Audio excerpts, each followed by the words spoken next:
একা একাই খাবেন, কইলাম ভাবির জন্য একটা নিয়ে যান, তা না শালা 7 উপর। আমি ভাবিরে দেখাবানি তো ভিডিও।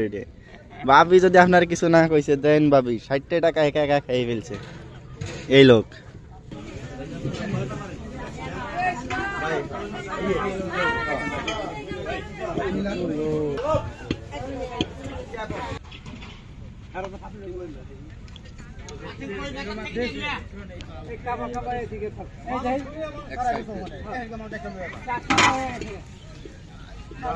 এত লোকের জন্য খাবার তৈরি করতেছি, আমার কি যে ভালো লাগতেছে। আবুল কালাম যদি এই দায়িত্বটা আমাকে দিত কি যে ভালো লাগতো।